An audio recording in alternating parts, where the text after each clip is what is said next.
Oga nyar madul ajer yok. Oga jefer pime wilke yogal wil wote. Dalong to neriake mayani birin makalwa. Alwan garang kene ramlo yabedi.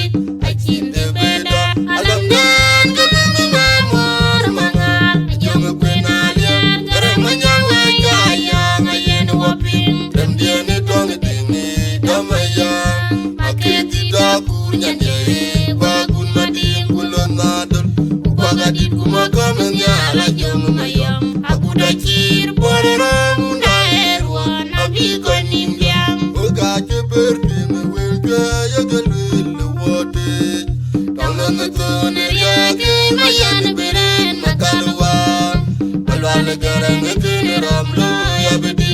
Achinde beda alam nan kalung mamor mangal. Jom kwenalia garang manyang wajaya ngayen wapin. Dem dia ni dong dingi damaya. Paketi da kunyanye bagun madin kulon nadol. Upagadit kumakomen ya ala jom mayam. Aku dacir porong daerwan abiko nimbiang. Oga jeber pime wilke yogal wil wote. Dalong to neriake mayani birin makalwa. Alwan garang kene ramlo yabedi.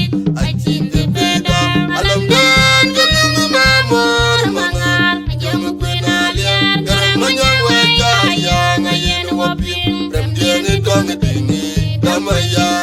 Paketi da kunyanye bagun madin kulon nadol.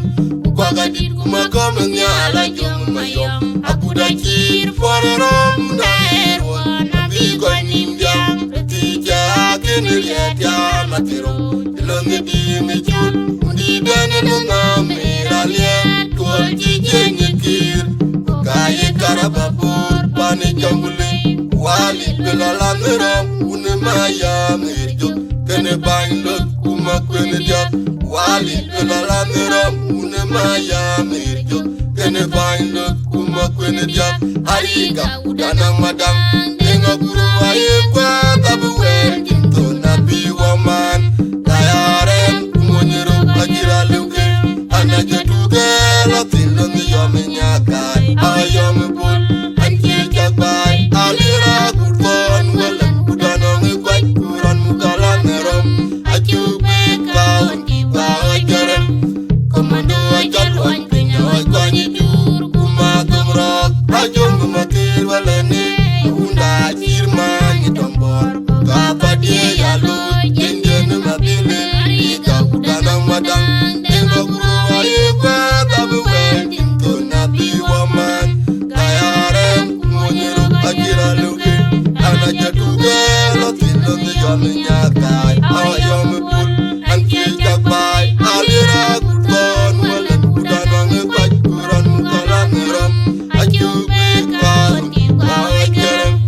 Komando ajal wan kenya wajwani jur. Kumatum rak ajong kumakir walani. Unda jirmani tombor. Kapadia yalo jenjen mabili.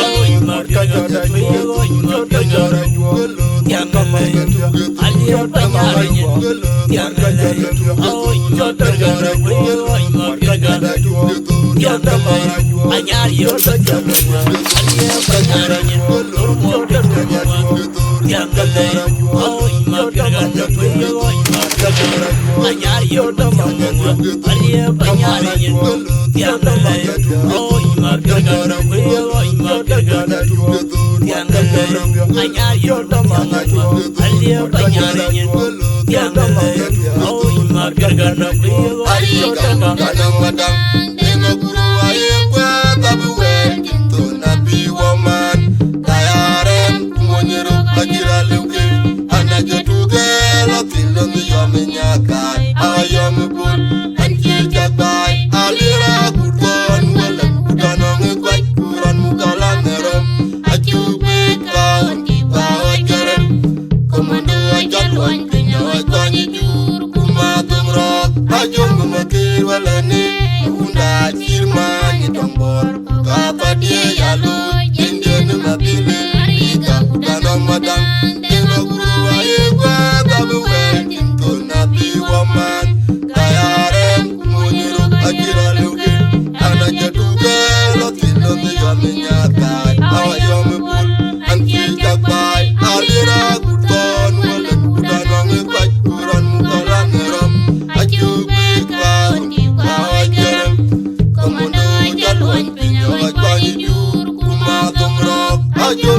makir walani unda kirma ni dombor kapadi yalu jengeni mabili ka jeber pin welga yagalwil wote dalanga tone yake mayani biren makarwa alwala gareng kene romlu yabedi achinde beda alam dan galungu mamor mangar ajama kwenalia gareng manyawe kaya ngayen wapin temdiene tong dingi damaya maketi dakur nyanye wagun madim kulonadol upagadit kumakomen nyala jong mayom aku dakir borarom ndaerwan abiko nimbyang uga jeber pin welga yagalwil wote dalanga tone yake mayan biren makalwa balwala gareng kene romlu yabedi achinde beda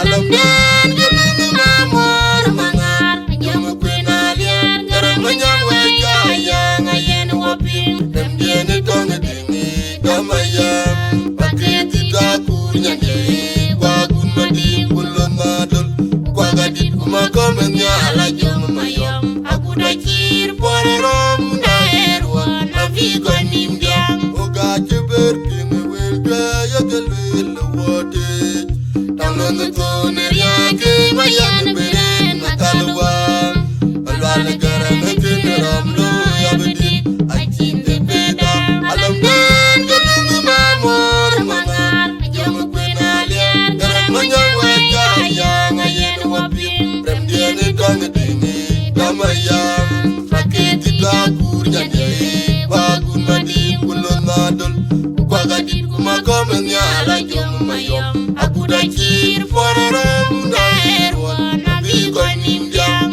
tija kene liatya matiru ilonge dingi chul undi dane nungamiralien tuol jijenye kir kaye karababur pane jongule wali kena langerom une maya merjo kene bainlok kuma kwene diak wali kena langerom une maya merjo kene bainlok kuma kwene diak hariga udanang madang denga guru aye kwa tabu wen kinto nabi waman tayaren kumonyero agira leuke ana jetuge la tilon yome nyakai ayom pul anti jakbai alira kurton wala udanang kwai kuran mukalan nerom ajubi kaun kiba ojerem komando jalwan pinya kwani jur kumatom rok ajung makir walani unda jirma ni dombor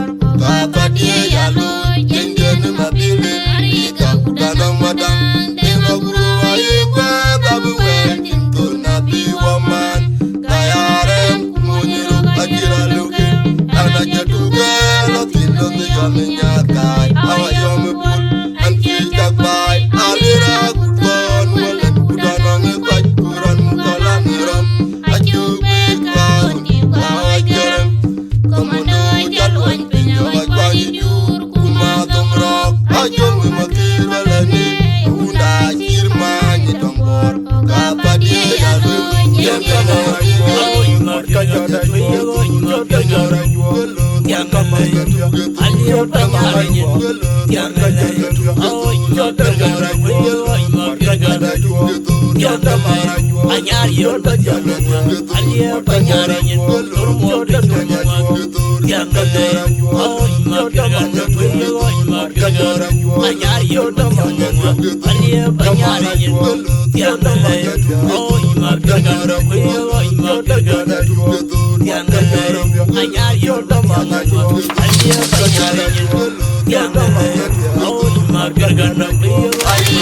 Kadang madang denga guru aye kwa tabu wen kinto nabi waman tayaren kumonyero agira leuke ana jatuge la tilon yome nyakai ayom pul anti jakbai alira kurton wala udanang kwai kuran mukalan nerom ajubi kaun kiba ojerem komando jalwan pinya kwani jur kumatom rok ajung makir walani